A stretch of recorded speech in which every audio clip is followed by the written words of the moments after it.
الفلك تجري في البحر بنعمة الله ليريكم من آياته।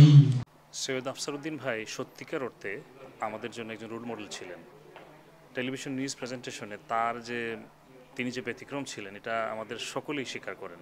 তার পোশাক আশাক, তার বাচনভঙ্গি, তার উচ্চারণ, আপনারা সকলে খেয়াল করেছেন। তিনি যে ব্লেজারটা পরেন, ব্লেজারের রুমালটা পরেন, সব কিছুই তিনি অনন্য ছিলেন। একই সাথে তিনি ব্যক্তি মানুষ হিসেবে অসম্ভব অমায়িক ছিলেন, হাম্বল ছিলেন, এবং তার যোগাযোগ এবং আন্তরিকতা শ্রেণী, মত, পথ, ভেদে সবার সাথেই ছিল। আমি তার আত্মার মাগফিরাত কামনা করি এবং তার পরিবারের প্রতি অনেক দোয়া এবং সমবেদনা। সৈয়দ আফজার ভাইয়ের সবচেয়ে যে জিনিসটা আমার কাছে ভালো লাগতো, যিনি সংবাদ পাঠের ক্ষেত্রে খুবই স্মার্ট থাকতেন, খুব সেজেগুজে আসতেন, এবং বাংলা উচ্চারণের ক্ষেত্রে তিনি খুব সচেতন ছিলেন। বাংলা ভাষার প্রচার এবং প্রসারে তার ভূমিকা অনন্য।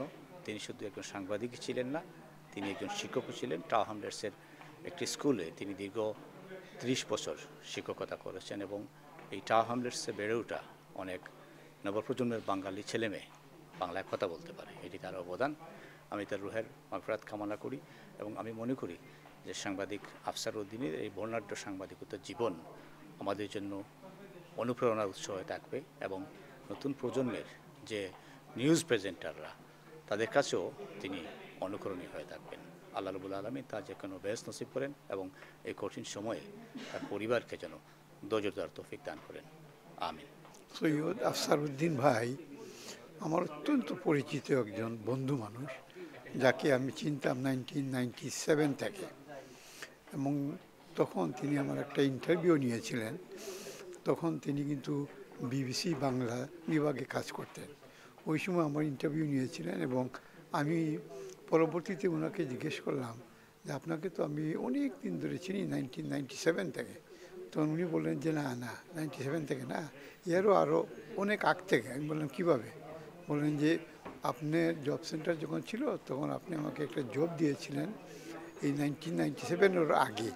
তো দ্যাট মিনস ওনার সঙ্গে আমার পরিচয় অনেক বছর আগ থেকে।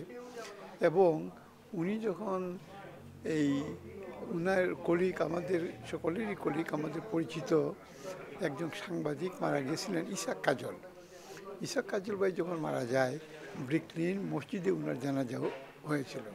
জানাজার পরে ইসাক কাজলকে যখন আমরা দেখি, তখন এই আফসার ভাই আমার সঙ্গে ছিল, এবং এই লাশটা দেখার পরে আফসার ভাই আমাকে বলল যে আপনি আমার জন্য দোয়া করেন, আমিও কিন্তু এই ইসাক কাজলের মতো এই ক্যান্সার রোগে আক্রান্ত। এবং দেখেন, আজকে থেকে 4 দিন আগে যখন এই আফসার ভাইয়ের জানাজা আমরা পড়লাম ব্রুকলিন মসজিদে, তখন ঠিক একই জায়গাতে ওনার লাশটা ছিল, এবং ওই জায়গাতে ওনাকে দেখে আমার মনে হয়ে গেছে ওই 5 বছর আগের কথা। সো দ্যাট মিনস আমাদের সবাইকে চলে যেতে হবে। আমরা একজন ভালো মানুষ হারিয়েছি, ভদ্র মানুষ, সাহসী মানুষকে হারিয়েছি। আল্লাহ যেন ওনাকে বেশ নসিব করে। আফসার ভাই সংবাদ উপস্থাপনায় শুদ্ধতার জন্য সবাই প্রশংসা করেন ওনার, কিন্তু আমি মনে করি ব্যক্তি জীবনেও তিনি একজন শুদ্ধ মানুষ ছিল, এবং শুদ্ধতা শুধু উচ্চারণে নয়, জীবন আচরণে, অনুভূতিতে, ইকুয়ালিটি এবং জাস্টিসে, এই ব্যাপারগুলোতে তার যে অনুভূতি, সেই কারণে তিনি আসলে সবার কাছে স্মরণীয় হয়ে থাকবেন। তিনি রাজনীতি, সমাজনীতিতে সেভাবে অ্যাক্টিভ না থাকলেও তার যে শুদ্ধ অনুভূতি তিনি তা ছড়িয়ে গেছেন তার বিভিন্ন কর্মের মাধ্যমে, এর মাধ্যমেই তিনি চিরস্মরণীয় হয়ে থাকবেন। সৈয়দ আফসারউদ্দিন ছিলেন আমাদের অত্যন্ত কাছের লোক, তিনি এত তাড়াতাড়ি চলে যাবেন সেটা ভাবতে পারিনি, এবং প্রিয়জনের এত তাড়াতাড়ি চলে যাওয়াটা আমাদেরকে আরও আহত করেছে। এবং আফসার ভাই ছিলেন আমার একজন ঘনিষ্ঠ সহকর্মী, তাছাড়া তিনি ছিলেন আমাদের সমাজের একজন তো অত্যন্ত সুপরিচিত ব্যক্তিত্ব, এবং তিনি জীবিত অবস্থায় বাংলা ভাষার জন্য অনেক কাজ করেছেন, এবং তার অবদান স্বর্ণাক্ষরে এই কমিউনিটিতে লেখা থাকবে, এবং আমি বিশ্বাস করি তিনি পরপারে, এবং আল্লাহ তাআলা যেন তাকে বেশ নসিব করেন।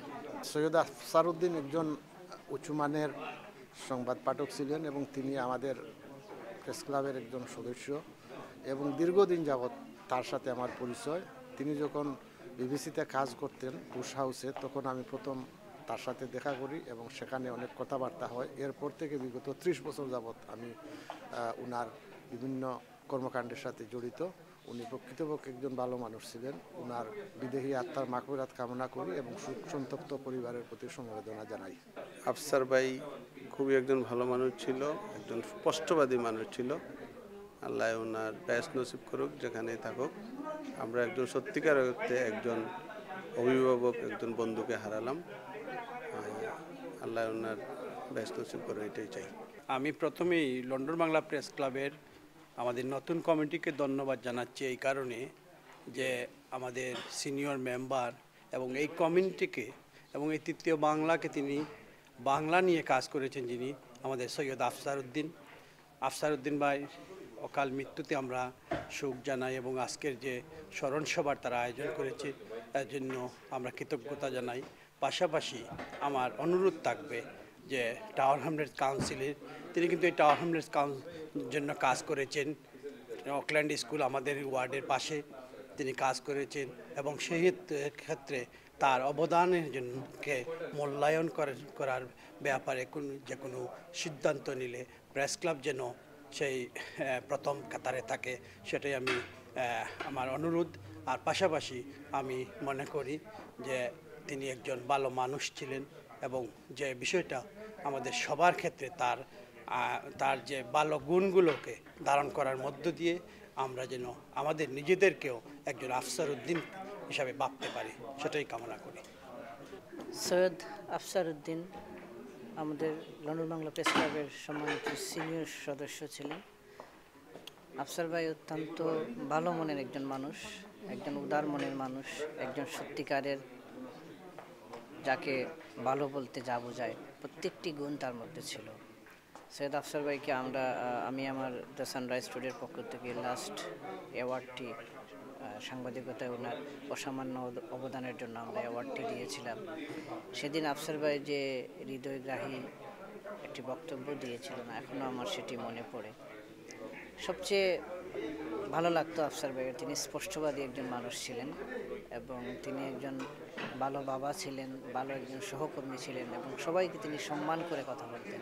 এটি তার একটি সবচেয়ে অসাধারণ একটি গুণ ছিলেন। আল্লাহ ওনাকে জান্নাতবাসী করুক। পাশাপাশি আমি লন্ডন বাংলা প্রেস ক্লাবকে কৃতজ্ঞতা জানাই একজন সম্মানিত একজন ভালো মানুষের জন্য আয়োজনটুকু করার জন্য।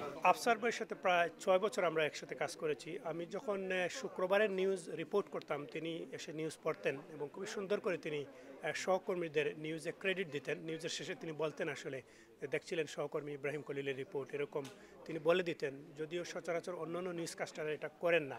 এবং তিনি আসলে সহকর্মীদের ক্রেডিট দিতেন, ভালো রিপোর্টের প্রশংসা করতেন এবং মন থেকে তিনি আসলে সবাইকে ভালোবাসতেন। তার সবচেয়ে বড় গুণ ছিল তিনি খুবই বিনয়ী এবং অনেক বড় মাপের একজন সাংবাদিক ছিলেন, কিন্তু অত্যন্ত বিনয়ী ছিলেন।